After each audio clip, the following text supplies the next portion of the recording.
देखो दोस्तों, मेरे पास एक ट्रिक है। क्या ट्रिक है मेरे पास? Trick to determine spinal.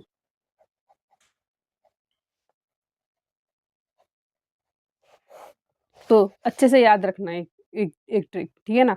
अगर मेटल और ऑक्सीजन,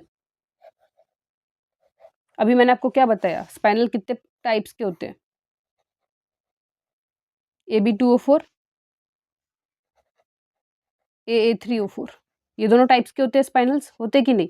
और अब हम इसके बारे में बात कर रहे हैं, क्योंकि ये तो आपको देख के समझ में आएगा ही नहीं, Aa2O4। इसको देखें तो ये हो जाएगा A2+, ये हो जाएगा B3+, ये हो जाएगा O4 2-। मैं क्या बोल रही हूँ, ये और इसको मैं बोल रही हूँ M2+, ये बोल रही हूँ मैं O2-। और इन दोनों के बीच में क्या है हमारा B3+। तो अगर यही B3+ कोई Mn2 हो, CO2 हो, Cr2 हो, Al2 हो, ये जितने भी आपको मेटल दिखा रही हूँ मैं, बीच में अगर प्रेजेंट हो किसी भी मेटल के बीच में, M2+ और O2- के बीच में, तो वो सारे के सारे क्या कहलाएंगे? वो सारे नॉर्मल स्पाइनल कहलाएंगे। क्या बोला मैंने? समझ में आया आपको? अगर B3+ जो है, ये चारों अगर होंगे तो वो सारे नॉर्मल स्पाइनल कहलाएंगे। एक्सेप्शन मतलब अब इनवर्स वाले स्पाइनल कौन से होंगे? इनवर्स स्पाइनल वो होंगे जिसके B3+ की जो वैल्यू होगी वो क्या होगी? Fe। अगर Fe कनेक्टेड है किसी दो मेटल के बीच में, समझ में आ रहा है? देखो बहुत बच्चे क्या हो गए ना, अब मेरी बात को ठीक से समझेंगे नहीं, और ये Fe Mn2O4 में भी क्या बोल देंगे?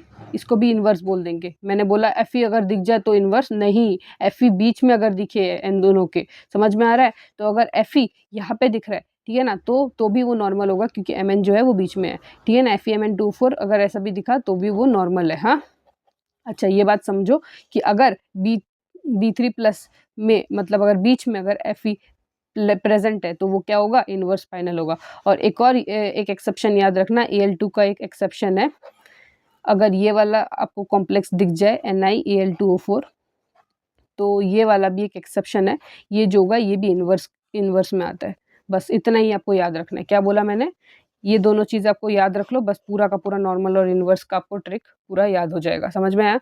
तो ये हमारा ट्रिक, इसको आप पॉज करके एक बार देख लो और इसका स्क्रीनशॉट निकाल लेना।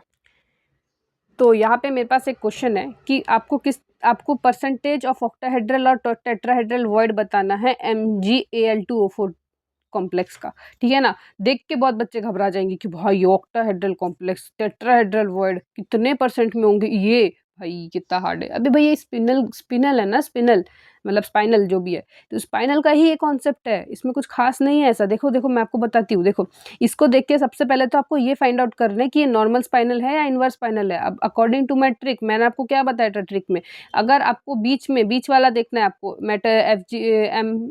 M2+ और O2- के बीच वाला, अगर आपको बीच में दिख जाए Mn CO2 Cr2, मतलब जितने भी दिख रहे हैं आपको, अगर Fe2+ नहीं है ना, अगर Fe3+ नहीं है ना, तो आपको बीच में देखना है। अगर वो नहीं है तो बाकी सारे के सारे जो स्पाइनल होंगे वो सारे नॉर्मल होंगे। तो यहाँ पे तो आपको नॉर्मल दिख ही रहे हैं, पर एक और बात है, Al2 का एक एक्सेप्शन भी था, वो था NiAl2O4। अगर NiAl2O4 दिख रहा है तब जाके वो इनवर्स होगा, बाकी सारे के सारे नॉर्मल ही है। तो ये जो है वो क्या है? नॉर्मल स्पाइनल है।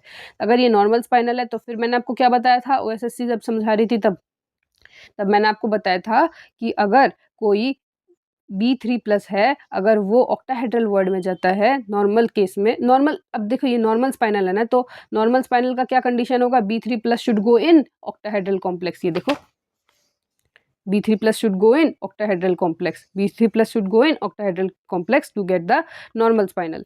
तो इससे तो आपको एक अंदाजा तो हो ही रहा है। तो B3+ इस पूरे कॉम्प्लेक्स में कौन सा है? 3+ कौन सा होता है? बीच वाला होता है। अभी आपको बताया था मैंने। तो अगर ये बीच वाला जो है उसको कहाँ जाना चाहिए? ऑक्टाहेड्रल में जाना चाहिए। तो हमने क्या कर दिया? Al3+ को हमने ऑक्टाहेड्रल में भेज दिया, और M2+ को हमने टेट्राहेड्रल में भेज दिया। और आपको पता है ऑक्टाहेड्रल में 2 जाते हैं फॉर नॉर्मल स्पाइनल। एक भी B3+ जो है वो टेट्राहेड्रल में आपको देखने को नहीं मिलेंगी। सारे के सारे कहाँ पे देखने को मिलेंगे? ऑक्टाहेड्रल वर्ड में देखने को मिलेंगे। अच्छा, अब तो ये पता चल गया कि कौन सा आयन कहाँ पे आ चुका है। अब आप तो इजीली निकाल सकते हो। आपको भी पता है कि FCC में, आपको अभी मैंने बताया था O2+ जो है वो FCC वो लेटेस कैरी कर रहा है। तो अगर वो FCC लेटेस कैरी कर रहा है तो FCC में टेट्राहेड्रल और ऑक्टाहेड्रल वर्ड कितने कितने होते हैं? आपको पता है टेट्राहेड्रल वर्ड 8 होते हैं, 2 × 4। और ऑक्टाहेड्रल वॉइड कितने होते हैं, 4 होते हैं। तो अब आपको पता है कि ऑक्टाहेड्रल वॉइड टोटल इतने होते हैं, है ना, तो टोटल को नीचे लिखते हैं और ऊपर कितना क्या होता है हमारा आयन जो हमारा प्रेजेंट है, ठीक है ना, यहाँ पे वही लिखा है कि टोटल कितने हैं, टोटल टेट्राहेड्रल वॉइड कितने हैं और टोटल B3+ आयन कितने हैं, वही चीज़, या फिर A3+ आयन कितने हैं। तो वही चीज़ आपको बताया कि अगर ऑक्टाहेड्रल का निकाल रहे हो तो ऑक्टाहेड्रल का 2 ऊपर लिखो और टोटल ऑक्टाहेड्रल वॉइड कितने होते हैं, 4 होते हैं, तो टोटल 2/4 1/2, टेट्राहेड्रल में 1/8, ये 1 यहाँ पे इस्तेमाल किया गया है। तो इस तरह से आप इसका परसेंटेज निकाल सकते हो, इंटू 100 कर दो, इसका परसेंटेज आ गया, ईज़ी। देखो अब हमारा जो चैप्टर आ रहा है, अब देखो चैप्टर का अब हम लास्ट पड़ाव में पहुँच चुके हैं। अब हमको क्या-क्या चीज़ें पढ़नी है, माइक्रोस्टेट, टर्म्स, सिंबल्स, ये सारी चीज़ें बहुत ईज़ी चीज़ है, पता है। अब जो है ना, जो भी हार्ड चीज़ें थी ना वो सारी आपने पढ़ ली। अब जो है ये सारे कैलकुलेशन बेस्ड पार्ट है और बहुत ही ईज़ी है, ठीक है ना। थोड़ा-सा ध्यान दो और आपको सारा याद हो जाएगा। तो थोड़ा-सा पॉज़ करती हूँ मैं। अब समझो माइक्रोस्टेट्स को। वेट, माइक्रोस्टेट्स को अब समझने की कोशिश करो। देखो माइक्रोस्टेट्स जो है ना, माइक्रोस्टेट्स को याद करने का एक फ़ॉर्मूला है एनसीआर। क्या है? एनसीआर। देखो अगर माइक्रोस्टेट कॉन्फ़िगरेशन के फॉर्म में अगर आप क्वेश्चन में माइक्रोस्टेट्स फाइंड आउट करने के लिए बोला है, 1 मिनट हाँ। यहाँ पे अच्छे से लिखा नहीं है। अगर कॉन्फ़िगरेशन के टर्म्स में अगर आपको बताया जा रहा है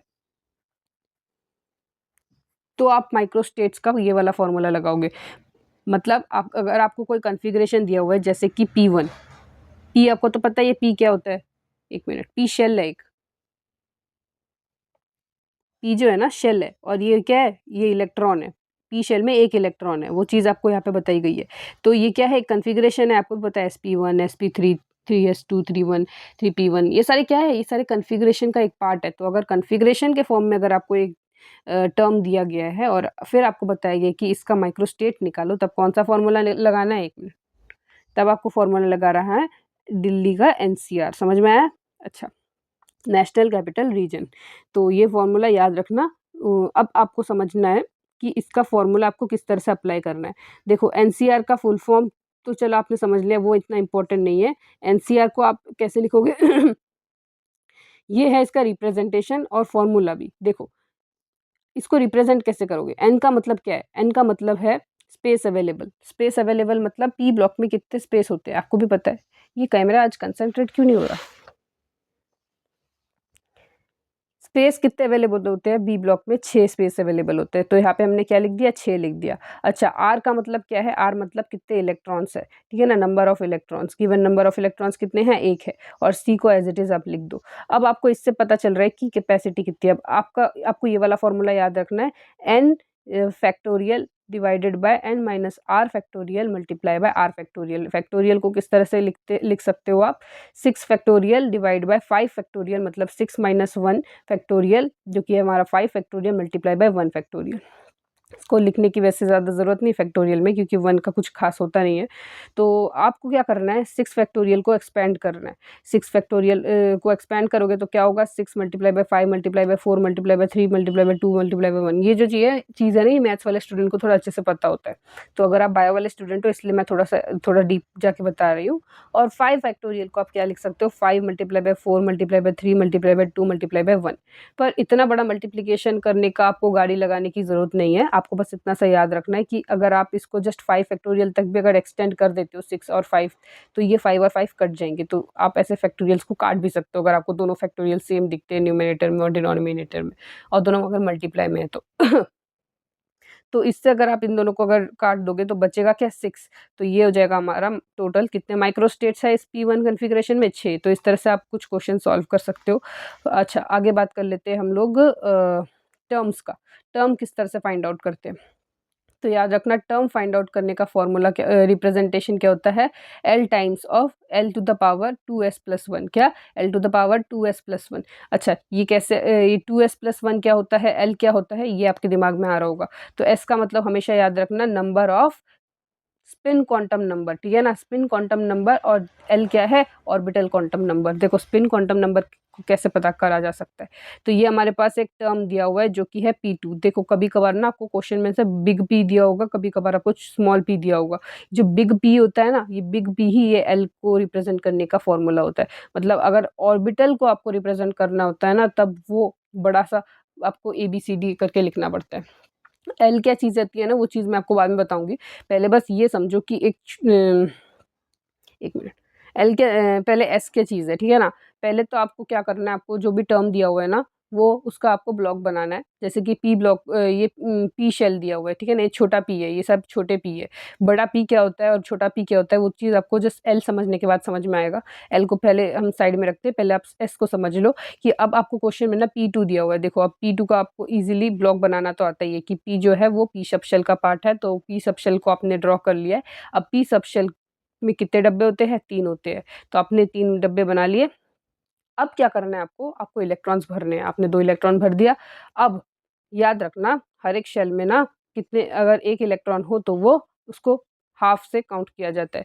अगर 2 इलेक्ट्रॉन हो तो प्लस हाफ़, मतलब 1 हाफ़ और दूसरा माइनस हाफ़, ठीक है ना? प्लस हाफ़ माइनस हाफ़ 0 हो जाता है, ठीक है ना? तो यहाँ पे कितने इलेक्ट्रॉन्स हैं? 1 है, तो इसको प्लस हाफ़ लिखेंगे। और वैसे यहाँ पे भी कितने हैं? 1 है, तो plus half plus plus half, ठीक है ना? माइनस हाफ़ तब आता है जब एक ही ऑर्बिटल में एक और इलेक्ट्रॉन आ जाए, ठीक है ना? तब वो हो जाता है प्लस हाफ़ और माइनस हाफ़, और वो कैंसल आउट हो जाता है। तो एस को निकालने का एक ईज़ी ट्रिक ये है कि जितने भी अनपेयर्ड आपको इलेक्ट्रॉन्स दिख जाए ना, उसको मल्टीप्लाई कर दो हाफ़ के साथ। उसको मल्टीप्लाई कर दो 2 के साथ। देखो, 2 के साथ नहीं मल्टीप्लाई करोगे, वो तो हो गया नंबर ऑफ अनपेयर्ड इलेक्ट्रॉन। 2 यहाँ पे अनपेयर्ड इलेक्ट्रॉन है, इसलिए मैंने 2 के साथ मल्टीप्लाई कर दिया। आपको क्या करना है, जितने भी अनपेयर्ड इलेक्ट्रॉन दिखेंगे सबको हाफ़ के साथ मल्टीप्लाई कर दो। ये देखो, हाफ़ के साथ हमने मल्टीप्लाई कर दिया, जितने भी अनपेयर्ड दिखे, ठीक है ना? और जितने भी पेयर्ड दिख रहे हैं उन सबको इग्नोर मारो, क्योंकि वो सब वैसे भी कटने वाले हैं प्लस और माइनस करके। तो उन सबको बिल्कुल नज़रअंदाज करके जितने भी अनपेयर्ड दिख जाए उनको मल्टीप्लाई कर दो हाफ़ के साथ, और फिर आपको जो वैल्यू आएगी वो आपको एस की वैल्यू मिलेगी। और पर आपको क्या निकालना है? 2s + 1 निकालना है, अभी आपको बताया मैंने। तो 2s + 1 क्या होगा? इसका अगर 2s + 1 आप s की वैल्यू इसमें डालोगे तो आपको क्या मिलेगा? 3 मिलेगा। तो आप यहाँ पे क्या लिख सकते हो? l⁻² 2s + 1 में 3 लिख सकते हो। अब ये l क्या चीज़ है? देखो, अब l को अब ध्यान से समझना। अब आपने यहाँ पे ब्लॉक बनाया। अब क्या करना है? आपको याद रखना है हमेशा प्लस से माइनस की तरफ काउंटिंग स्टार्ट होती है, ml की वैल्यू आपको भी पता है। अगर कोई पी ब्लॉक है तो पी ब्लॉक में +1 0 और -1 होता है। अच्छा, अब डी ब्लॉक में क्या होता है? +2, यहाँ पे +2, यहाँ पे +1, फिर 0, -1, -2, समझ में आ रहा है? अच्छा, एफ में क्या हो जाएगा? +3, +2, +1, 0, -1, -2, -3, ऐसे करके ऑर्बिटल्स के नाम दिए जाते हैं। जितना ज़्यादा लेफ्ट साइड में रहेगा उतना ज़्यादा हायर वैल्यू होगा ऑफ पॉजिटिव चार्ज, और जितना ज़्यादा राइट साइड में होगा उतना ज़्यादा हायर वैल्यू होगा ऑफ नेगेटिव चार्ज। ऐसे याद रखना। बहुत बार बच्चे क्या करते हैं? माइनस से शुरू करते हैं, पर ऐसे शुरुआत मत करना। एक साइन की गलती अगर हो जाएगी तो पूरा क्वेश्चन ही गलत हो जाएगा आपका, ठीक है ना? तो ये यहाँ पे साइन मैटर करता है, ठीक है ना? एस में भले ही ना मैटर करे, ठीक है? अब एस में अब एल में देखो, तो यहाँ पे मैंने क्या कर दिया? +0। अब कितने इलेक्ट्रॉन्स है यहाँ पे? +1 वाले ऑर्बिटल में कितने इलेक्ट्रॉन्स है? 1 इलेक्ट्रॉन है ना, तो यहाँ पे मैंने 1 लिख दिया। पर अगर यहाँ पे 2 होता है ना, तो +1 × 2 हो जाता है यहाँ पे, समझ में आ रहा है? वैसे यहाँ पे कितने इलेक्ट्रॉन है? 1 ही है, तो यहाँ पे एज़ इट इज़ 0 हमने लिख दिया। मतलब यहाँ पे जितने इलेक्ट्रॉन्स होंगे ना उसको इसके साथ मल्टीप्लाई कर दो और फिर उन सबको ऐड कर दो। तो यहाँ पे तो कुछ नहीं है, तो इसको छोड़ दो। जो भी इलेक्ट्रॉन्स यहाँ पे दिख गए आपको वो सारे आपने यहाँ पे कर दिए कैलकुलेट, और फिर इससे आपको क्या वैल्यू मिल गई? यानी कि एल की वो मिल गई आपको 1 +1। अब याद रखना एल की वैल्यू कैसे कैलकुलेट करते हैं। 1 मिनट, मेरा थोड़ा गला बैठ गया।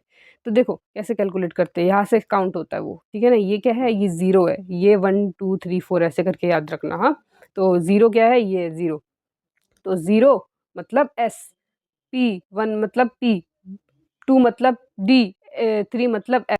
आपको तो शेल्स काउंट करना आता ही है। कैसे करते हो आप काउंट? आप 0 को एस मानते हो, 1 को पी मानते हो, 2 को डी मानते हो, एफ को 3 मानते हो। मानते हो कि नहीं?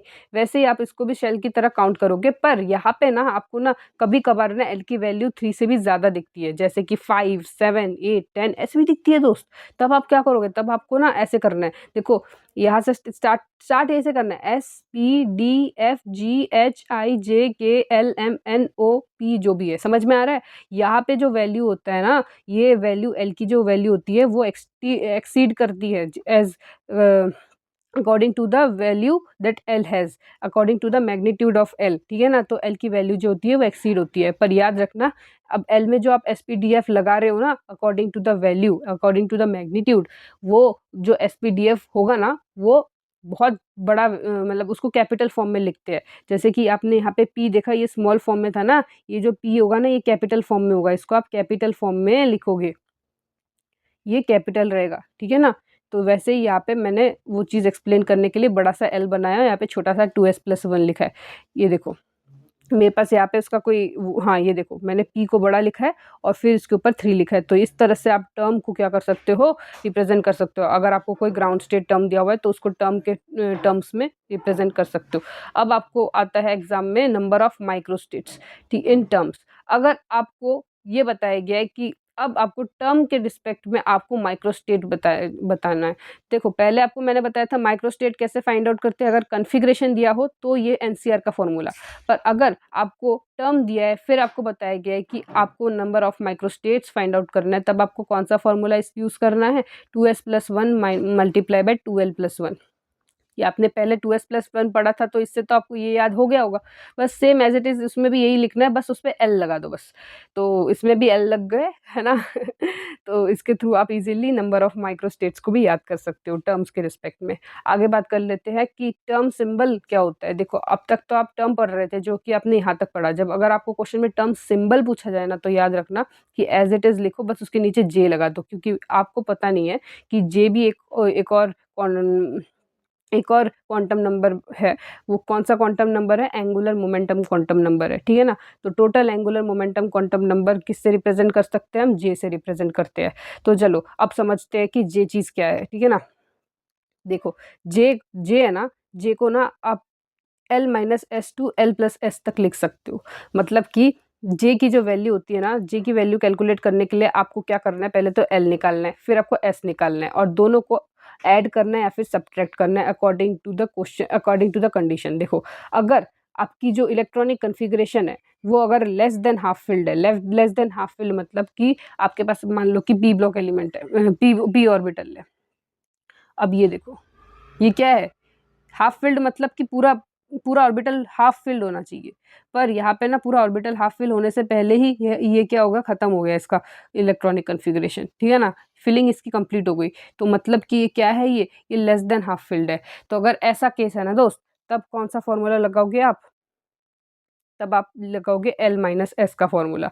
पर अगर वो मोर देन हाफ फिल हुआ, मान लो कि ये है हमारा हाफ फिल और उसमें से एक और इलेक्ट्रॉन हमने जोड़ दिया, मतलब हाफ फिल से ज़्यादा, तो आप कौन-सा फ़ॉर्मूला लगाओगे? l+s। मतलब कि तब आप l और s को क्या करोगे? ऐड करोगे यहाँ पे। और अगर लेस देन हाफ फिल दिखे तो आपको क्या करना है? l-s को ऐड करना है। समझ में आया कि नहीं?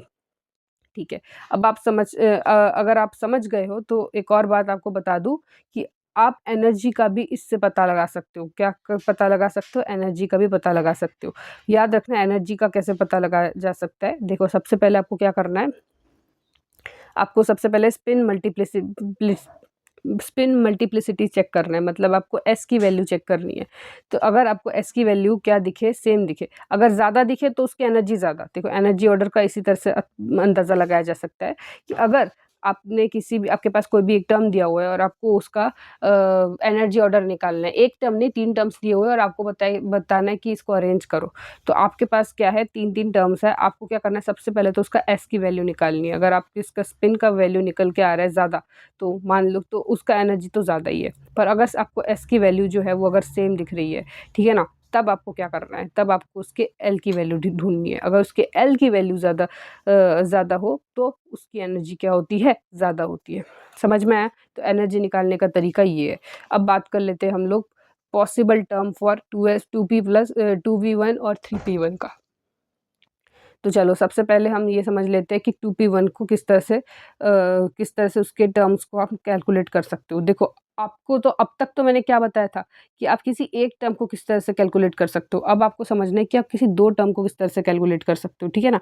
देखो मेरे पास अब 2-2 टर्म्स है। अब अगर आप ये दोनों सीख गए ना एक-एक करके, तो आपके लिए एक सिंगल टर्म का निकालना ना मतलब ऐसे हलवा हो जाएगा, ठीक है ना? वो चीज़ आपके लिए बहुत ईज़ी हो जाएगी। तो देखो अब ध्यान से इधर मेरे पास 2p1 दिया हुआ है और 2p1 के ऑर्बिटल्स बनाए गए हैं। आपको क्या करना है, इन सबको सबसे पहले अरेंज करना है। p का मतलब क्या है, 3 ऑर्बिटल्स, तो आपने 3 ऑर्बिटल्स बनाए। 3 ऑर्बिटल्स में 1 का मतलब क्या है, 1 इलेक्ट्रॉन, तो आपने फिल कर दी तीनों में। अब आपको क्या करना है, अब आपको अगर एस की वैल्यू निकालनी है तो आपको क्या करना है, जितने भी अनपेयर्ड इलेक्ट्रॉन्स हैं उसको हाफ के साथ मल्टीप्लाई करना है, तो उसका आंसर हाफ, इसका भी आंसर हाफ, दोनों का सेपरेट सेपरेट लिखना है, ठीक है ना। इसको L1 मान लो, इसको L2 मान लो, ठीक है ना। अब आपने S1 की वैल्यू भी निकाल दी, S2 की वैल्यू भी निकाल दी, अब आपको L1 और L2 की वैल्यू निकालनी है। कैसे निकालोगे आप, याद रखना कि L1 की वैल्यू आपको कैसे निकालना है। सबसे पहले तो आप यहाँ इसके ML बनाओ, ML मतलब मैग्नेटिक स्पिन। मैग्नेटिक स्पिन में आपको क्या लिखते होते, मैग्नेटिक एंगुलर मोमेंटम। उसमें आपको क्या करना पड़ता था, आपको रेंज डालना पड़ता था। जैसे पी के लिए क्या होगा, +1 to -1, और +1 किस तरफ आएगा, लेफ्ट साइड में, तो +1 0 -1, +1 0 -1। अब जो भी यहाँ पे लिखा है उसको एज इट इज़ यहाँ पे लिखना है, पर according to the number of electrons present, तो +1 मल्टीप्लाई बाय 1 1 +1, और यहाँ पे भी +1 मल्टीप्लाई बाय 1 +1, तो यहाँ पे आपको L1 S1 L2 S2 मिल गई है। अब आपको आगे बात करनी है कि कितने पॉसिबल L हो सकते हैं और कितने पॉसिबल S हो सकते हैं।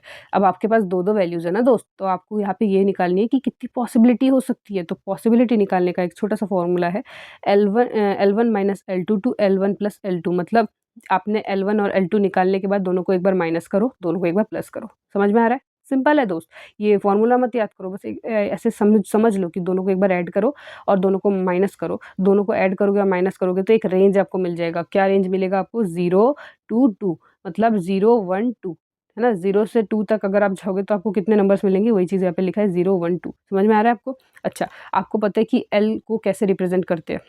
अगर L 0 हुआ तो वो क्या होगा, हमारा S होगा। अगर L 1 हुआ तो हमारा वो क्या होगा, P होगा। अगर L 2 हुआ तो वो हमारा क्या होगा, D होगा। तो वही हमने यहाँ पे लिखी है, 0 मतलब S, 1 मतलब P, 2 मतलब D। तो SPD लिख दिया हमने। तो ये जो है ना, ये हमारा फाइनल आंसर है, इसको मत देखो अभी, ये इम्पोर्टेंट नहीं है अभी, बस ये समझ लो, ठीक है ना। अब एक-एक ये जो L की वैल्यू है, एक-एक L की वैल्यूज़ में ना कितने S की वैल्यूज़ लग सकती है वो देखनी है अब हमको। तो देखो यहाँ पे भी सेम वही है कि आपने S1 लिया, S2 लिया, दोनों को ऐड किया एक बार और दोनों को माइनस किया, और दोनों को ऐड और माइनस करते वक़्त आपको 2 रेंज मिलेंगी, और आपको पता है 0 टू 1 में बीच में कुछ होता नहीं है, तो 0 और 1 ही होंगे पॉसिबल S। तो 0 और 1 हमारे पॉसिबल S है, और आपको पता है कि आपको जब आपको किसी भी टर्म को कैलकुलेट करना पड़ता है, जब आपको टर्म निकालना पड़ता है, टर्म सिंबल नहीं बोल रही हूँ मैं, वापस बता रही हूँ, टर्म बताना पड़ता है अगर आपको टोटल, तो आपको ये बात तो पता ही है कि आपको L के ऊपर 2s+1 लिखना पड़ता है ना। तो 2s+1 अगर आप करोगे इसका 0 का, तो आपको क्या मिलेगा, आंसर 1 मिलेगा। अगर आप 2s+1 इसका करोगे तो मतलब s की वैल्यू अगर 2s+1 में डालोगे तो आपको 3 मिलेगा। तो टोटल कितने हो सकते हैं, 1 और 3, 2s+1 हो सकते हैं। तो पहले s का 2s+1 करोगे तो 1 और 3 देखने को मिलेगा, p का भी ऐसे 1 और 3, और d का भी 1 और 3 है। तो इसके साथ-साथ आपका ये वाला क्वेश्चन का आंसर हो जाता है खत्म। अब बात कर लेते हैं अब बात करेंगे हम लोग थर्मोडायनामिक स्टेबिलिटी के बारे में। तो अब हम लोग बात कर लेते हैं थर्मोडायनामिक स्टेबिलिटी के फैक्टर्स के बारे में। अब बस 2 या 3 थोड़ा सा चिट बाकी है, फिर पूरा का पूरा हमारा ये चैप्टर खत्म हो जाएगा। अब बस आखिरी पल की इंतज़ार है हमारे पास। तो चलो बात कर लेते हैं हम थर्मोडायनामिक स्टेबिलिटी के बारे में। अच्छा, थर्मोडायनामिक स्टेबिलिटी जो है ना, वो डायरेक्टली प्रोपोर्शनल होता है जेटीडी के। अभी हमने ये भी पढ़ा था कि जेटीडी जो होता है ना, वो डायरेक्टली प्रोपोर्शनल किसके होता है, हमने पढ़ा था कि जेटीडी स्प्लिटिंग के डायरेक्टली प्रोपोर्शनल होता है। और स्प्लिटिंग में भी हमने कौन-कौन से कॉन्सेप्ट्स पढ़ लिए थे, हमने जेटीडी के कॉन्सेप्ट्स पढ़े थे, जैसे कि JTD is directly proportional to splitting, JTD is directly proportional to Z effective, JTD is directly proportional to metal oxidation state, और JTD is directly proportional to as we go down the group 5D 4D 3D, ऐसे करके हमने पढ़ा था। जितना ज़्यादा distortion उतना ज़्यादा जेटीडी। अब लास्ट में हमारा आ रहा है थर्मोडायनेमिक स्टेबिलिटी का जेटीडी। जितना ज़्यादा थर्मोडायनेमिक स्टेबिलिटी उतना ज़्यादा जेटीडी, जितना ज़्यादा काइनेटिक स्टेबिलिटी उतना ज़्यादा जेटीडी। आई थिंक मैंने आपको शायद जेटीडी के एप्लीकेशंस नहीं बताया, मैं आपको बता देती हूँ जेटीडी के एप्लीकेशन, शायद वो छूट गया होगा हमारा, तो मैं 1 मिनट आपको थोड़ा सा बता देती हूँ कि जेटीडी के एप्लीकेशन कौन कौन से होते हैं। ये देखो जेटीडी के एप्लीकेशंस ये रह गए थे हमारे। तो देखो डायनेमिक जेटीडी जो होते हैं ना, एक होता है हमारा स्टैटिक जेटीडी और एक होता है डायनेमिक जेटीडी। मैंने आपको बताया था ना कि जेटीडी को आपको बहुत तरीके से आपको क्लासिफाई करना है। हम तो सीएफएससी तक ही पढ़ रहे थे अब तक।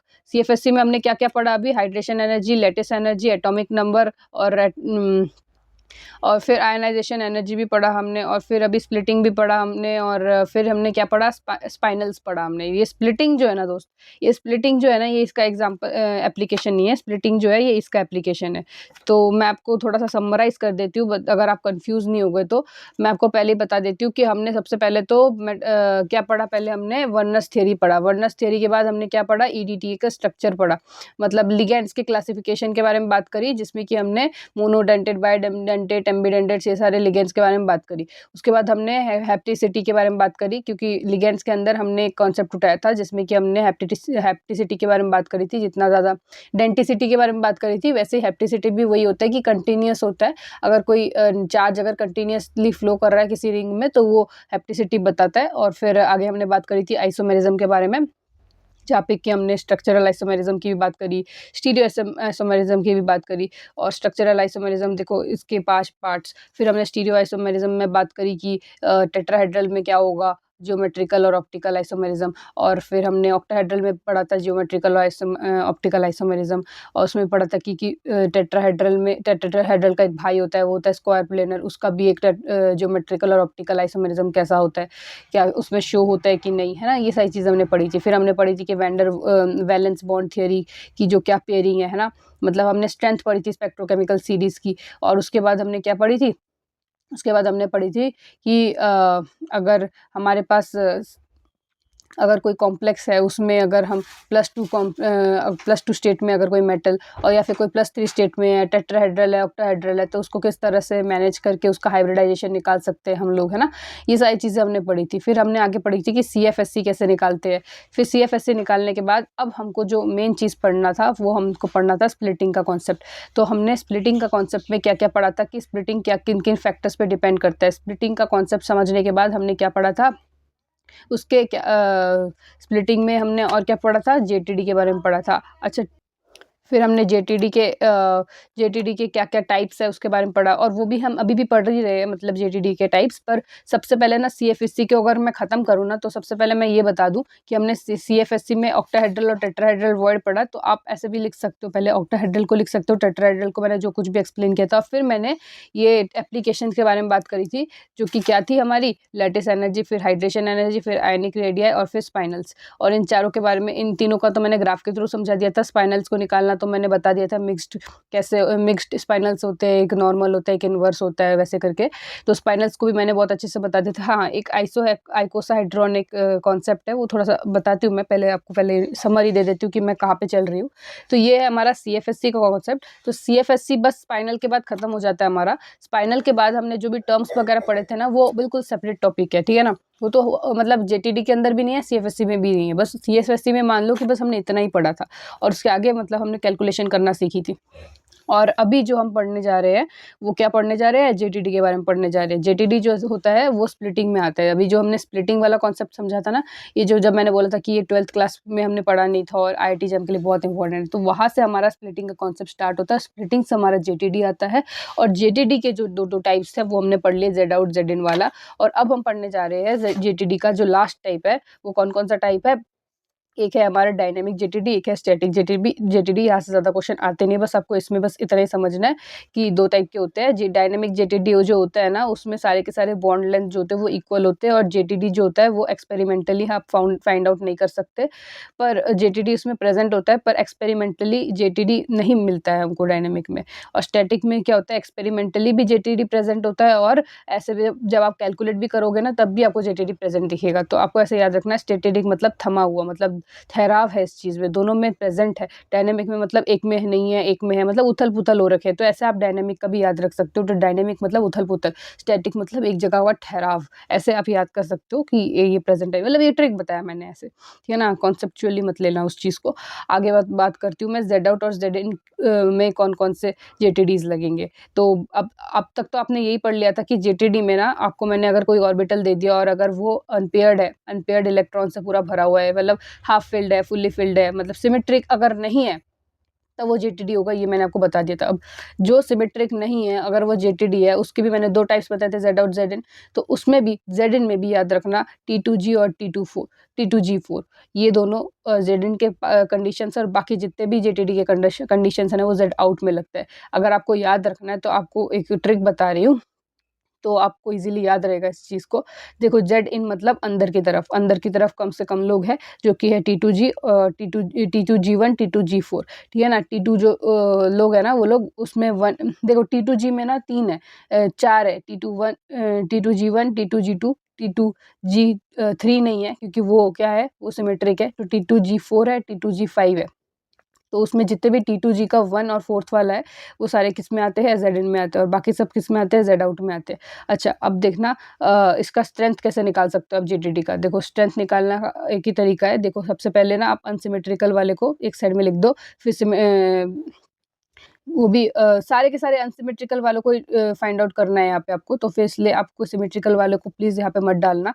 आपको बस स्ट्रेंथ डिटरमाइन करने के लिए बस पहले ये समझ लो कि जो भी ईजी वाले पार्ट्स होते हैं ना, उनकी स्ट्रेंथ जो होती है ना, वो बहुत ज़्यादा होती है एज़ कम्पेयर टू T2G की।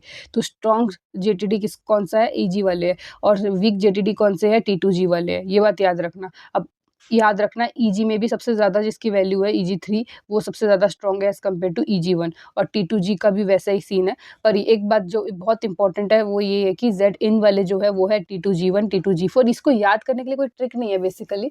मैंने भी ऐसा कुछ ट्रिक किया नहीं है, क्योंकि इतना सा तो आप ये खुद भी याद रख सकते हो कि T2G के 2 पार्ट्स है, बस वही जेड इन है, और बाकी सारे के सारे जेड आउट है बस। तो इसमें क्या ही याद रखोगे इसमें आप। तो आगे बात कर लेती हूँ कि जेटीडी, चलो आपको पता है स्प्लिटिंग के डायरेक्टली प्रोपोर्शनल होता है, मेटल लिगैंड के इंटरेक्शन के डायरेक्टली प्रोपोर्शनल होता है। ये चीज़ मैंने आपको बता दिया। आगे हम लोग बात कर लेते हैं कुछ एप्लीकेशन जेटीडी की, ठीक है ना।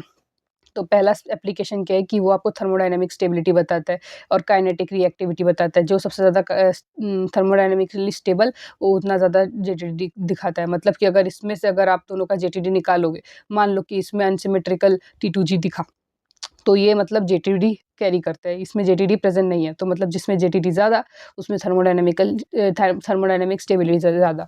तो अगर आपको ये दोनों कॉम्प्लेक्स दे दिया जाए, क्वेश्चन में ये पूछा जाए कि सबसे ज़्यादा थर्मोडायनामिक स्टेबिलिटी किसका ज़्यादा, तो आप क्या बताओगे? आप बताओगे कि इसका ज़्यादा, क्योंकि इसमें जेटीडी प्रेजेंट है, और जेटीडी क्या होता है, डायरेक्टली प्रोपोर्शनल होता है किसके, थर्मोडायनामिक स्टेबिलिटी के। अच्छा, अगर आपको ये क्वेश्चन दिया जाए कि काइनेटिक रिएक्टिविटी है ना, मतलब काइनेटिक रिएक्टिविटी किसकी ज़्यादा है इन दोनों में से, तो भी आप बता दोगे कि इसकी काइनेटिकली रिएक्टिविटी ज़्यादा है। इस तरह से आप इजीली निकाल सकते हो, ठीक है ना। तो काइनेटिकली रिएक्टिविटी इसमें अप्लाई नहीं होता, वो इसमें अप्लाई होता है। कैसे?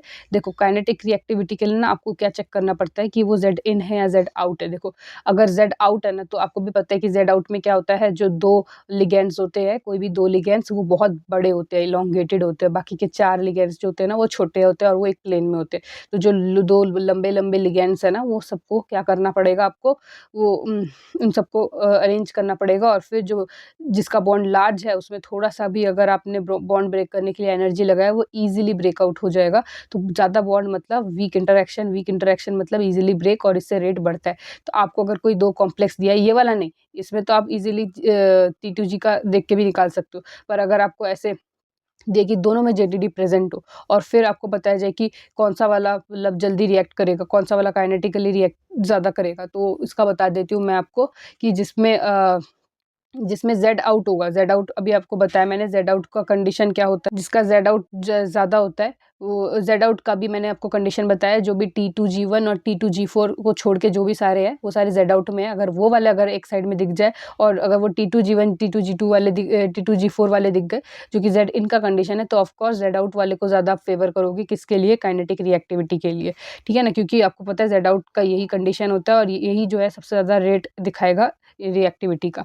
आगे बात करेंगे बॉन्ड लेंथ की। आपको भी पता है कि जेड आउट वाला ज़्यादा बॉन्ड लेंथ कैरी कर रहा है, तो वो इजीली उसमें 2 लार्ज है, 4 शॉर्ट है। आपको ये बात पता होनी चाहिए जेड आउट में क्या क्या होते हैं, जेड इन में क्या होता है, 2 शॉर्ट है, ये 4 लार्ज बॉन्ड्स है, ये भी आपको पता होना चाहिए, ठीक है ना। फिर स्प्लिटिंग जो है, वो भी जेटीडी बताता है। तो स्प्लिटिंग का तो मैंने आपको कंसेप्ट बता ही दिया है अभी। ये जो है, ये स्प्लिटिंग ही है, ये स्प्लिटिंग इन स्क्वायर पिरामिडल, ये सारे ज्योमेट्रीज में स्प्लिटिंग, किस तरह से होता है।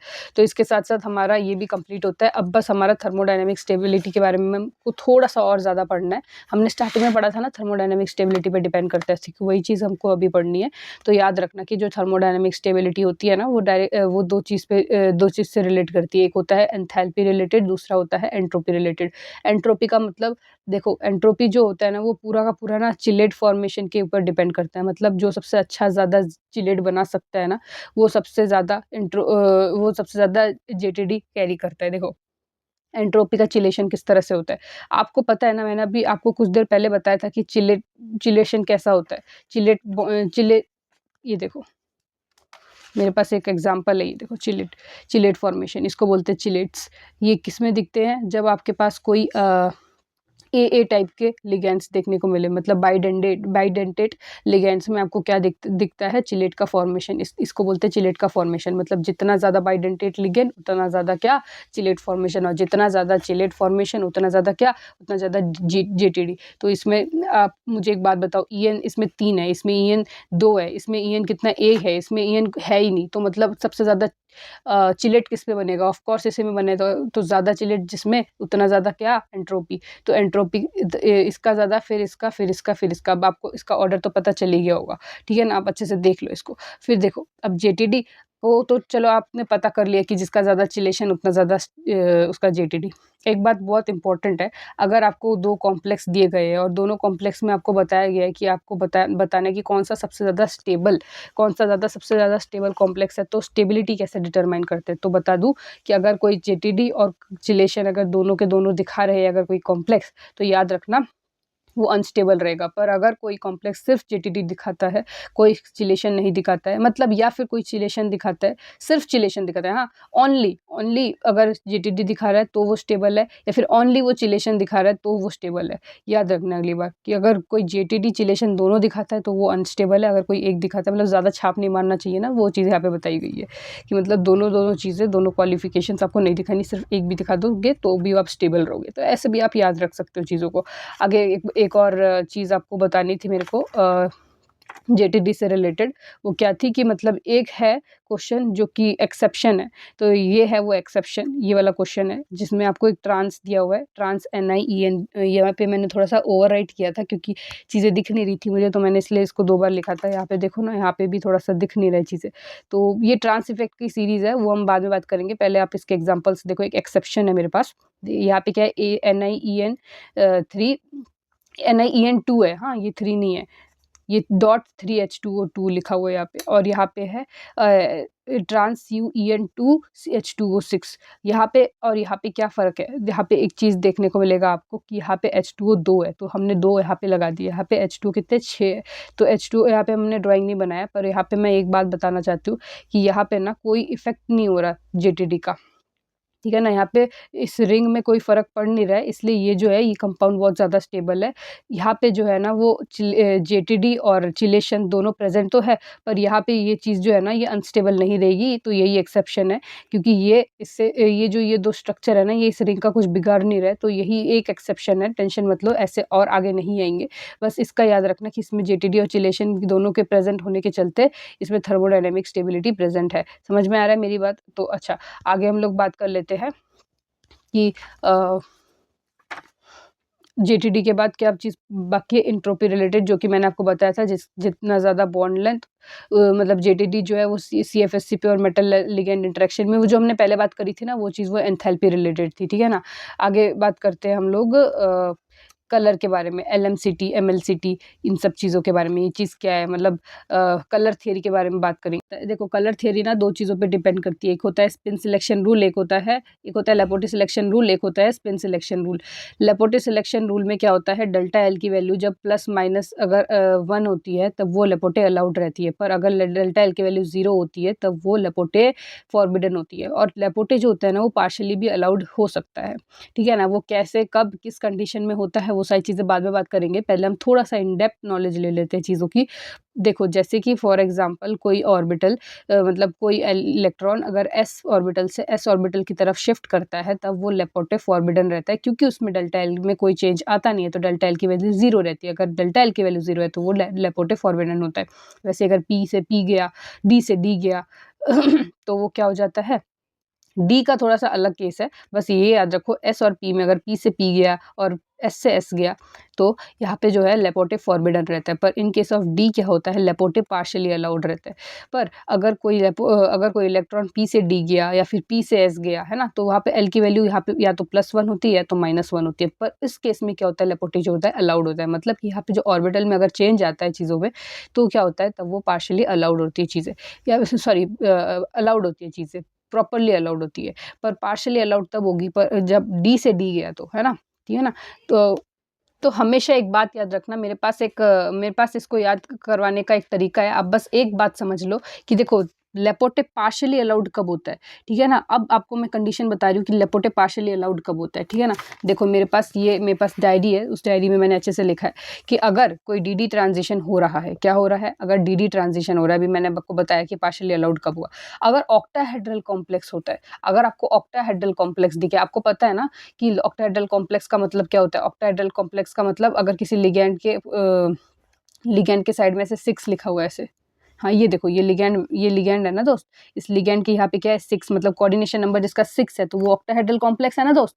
तो वही ऑक्टाहेड्रल अगर कोई कॉम्प्लेक्स आपको दिख जाता है तो वहाँ पे हमेशा लेपोटे फॉरबिडन होगा, यूज हमेशा याद रखना। पर अगर वो टेट्राहेड्रल कॉम्प्लेक्स हो तो वो हमेशा लेपोटे पार्शियली अलाउड होता है, क्योंकि टेट्राहेड्रल कॉम्प्लेक्स ज्यादा कलर शो करता है as compare to octahedral complex. कभी कभार ये भी as a statement based question भी आ जाता है, तो इसलिए बता देती हूँ tetrahedral complex always show Laporte partially allowed. जो अभी आपने जो कंडीशन देखी थी ना डी का जो लेपोटे पार्शियली अलाउड था, ये किसका केस है, ये टेट्राहेड्रल का केस है। बट ऑक्टाहेड्रल में क्या हो जाता है, लेपोटे फॉरबिडन हो जाता है, याद रखना ये चीज। आगे बात करते हैं, अगर कोई भी ऑक्टाहेड्रल और टेट्राहेड्रल कंपाउंड है जिसमें कि D0 इलेक्ट्रॉन है तो वो जैसे कि फॉर एग्जांपल ScH2O6 3+, देखो ये वाला जो कंडीशन है ना, यहाँ पे अगर आप देखोगे ना तो Sc में ना +3 चार्ज है, +3 पॉजिटिव चार्ज है दोस्त।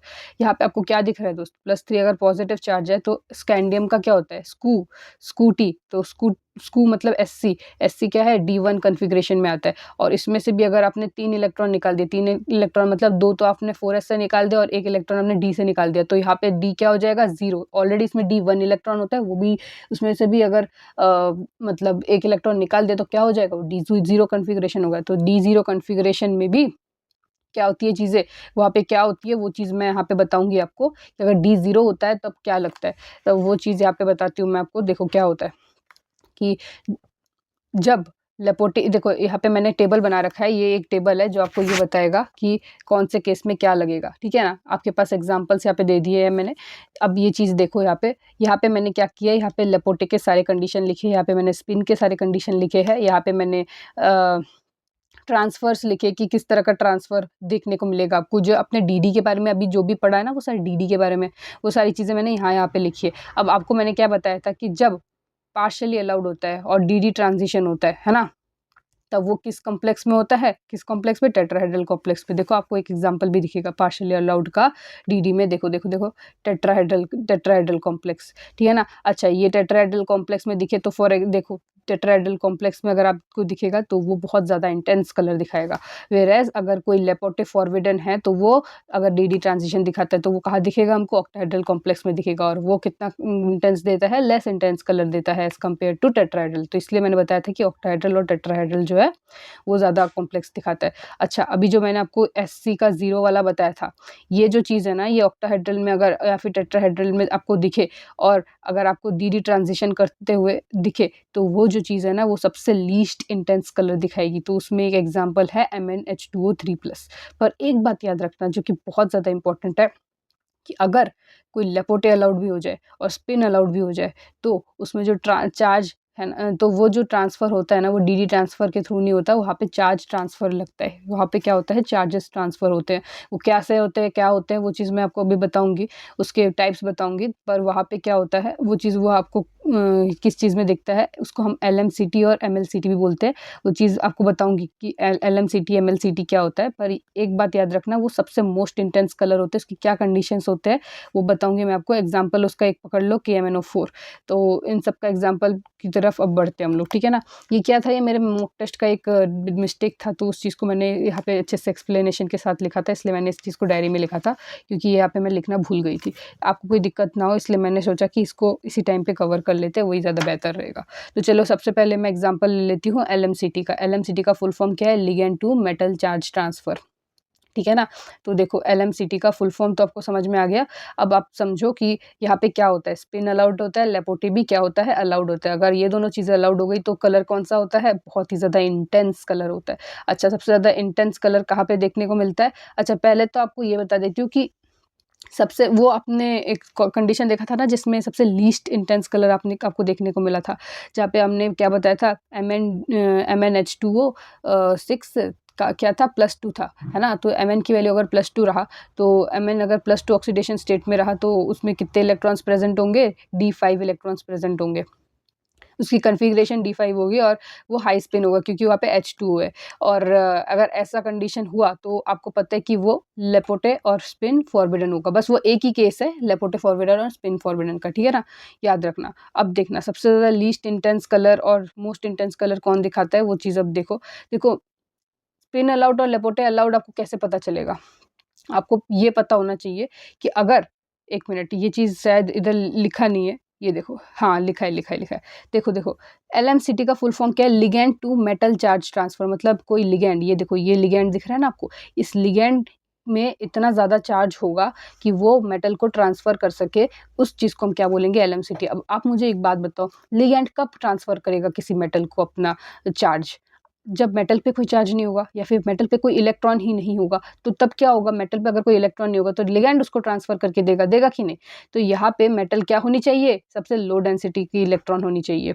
तो लो डेंसिटी जो होती है वो मेटल में होनी चाहिए, जैसे कि D0 कॉन्फ़िगरेशन होनी चाहिए। और ये चीज़ हमको कहाँ दिखती है, KMNO4 में। देखो, अगर आप KMNO4 का ऑक्सीडेशन में Mn का ऑक्सीडेशन स्टेट निकालोगे ना, तो Mn की वैल्यू क्या आएगी, Mn+7, जो कि अगर आप इसमें से इलेक्ट्रॉन निकाल के देखोगे ना, इसका इलेक्ट्रॉनिक कॉन्फ़िगरेशन बना के Mn+7 का, तब आपको D0 दिखेगा।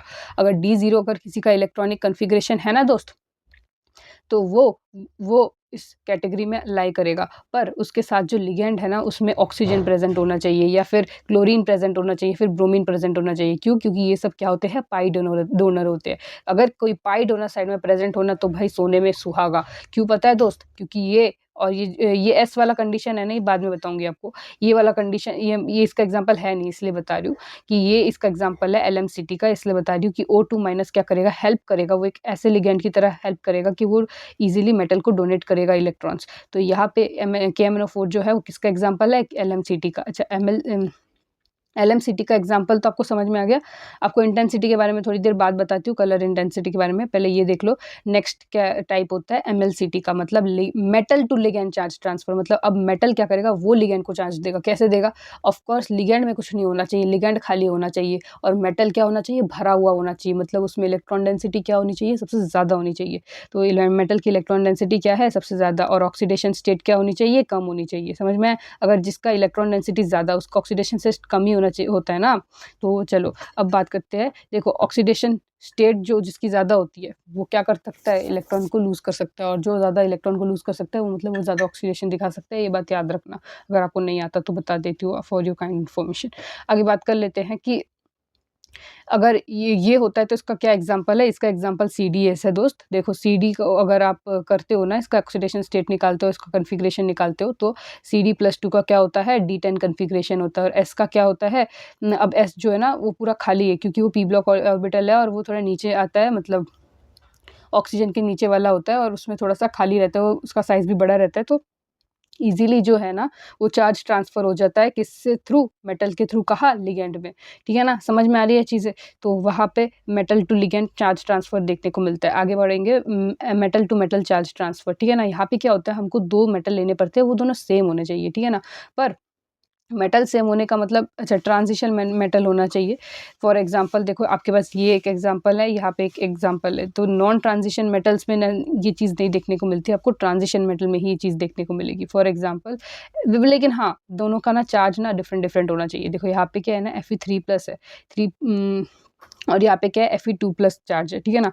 ये बात याद रखना, Fe2+ और Fe3+ के बीच में जो चार्ज है ना, उसमें ही वो चीज़ देखने को मिलेगी, पर Fe2+ चार्ज के बीच में ट्रांसफर नहीं देखने को मिलेगी, ये चीज़ यहाँ पे याद रखना। अच्छा, मैग्नेटिक मूवमेंट कैसे निकालते हैं, आपको ना कभी कभार क्वेश्चन में ना ऐसे बोलेंगे कि ना फाइनल में मतलब स्पिन ओनली मैग्नेटिक मूवमेंट, तो आपको चलो स्पिन ओनली मैग्नेटिक मूवमेंट तो चलो क्या पता आप याद कर भी लो कि देखो ये जो है ना 4s+1 bm, ये याद करने की कोई ज़रूरत नहीं है, ये चीज़ मैंने ऐसे लिख दी, इस चीज़ को प्लीज़ मत याद करो, बस ये याद करो, root n multiply by n+2, मतलब n+2 जो होता है, ये जो होता है बीएम जो होता है बोर मैग्नेटॉन होता है, तो ये जो होता है ये किसका फॉर्मूला होता है, स्पिन ओनली मैग्नेटिक मूवमेंट का फॉर्मूला होता है। पर अगर आपको इफेक्टिव मैग्नेटिक मूवमेंट को बोला है फाइंड आउट करने वाले, मतलब कि अगर आपको total magnetic movement find out करना है, तब उसका वैल्यू क्या हो जाता है, अंडर रूट में n multiply by n+2 plus l multiply by l+1, याद रहेगा ये चीज़, n multiply by n+2 plus l multiply by l+1, और ये क्या होता है, बोर मैग्नेटॉन। अब याद रखना एक और बात, जो चीज़ इंपॉर्टेंट है वो ज़्यादा है, क्या है कि आपको अभी मैं 2 कंडीशन बताऊँगी, अगर आप कभी कभार ना आपको क्वेश्चन में ना छोटा-सा क्वेश्चन आके आके चला जाएगा, आपको समझ में भी नहीं आएगा क्या चीज़ है। तो आपको कभी कभार ऐसा क्वेश्चन में आ जाता है कि ना ऑर्बिटल कंट्रीब्यूशन कौन सबसे ज़्यादा दिखाता है। ये चीज़ ना मेरे को आगे बताना चाहिए था आपको, पर कोई बात नहीं, ये चीज़ यहाँ पे बता देती हूँ, छोटा-सा कॉन्सेप्ट मैंने नीचे लिख रखा है।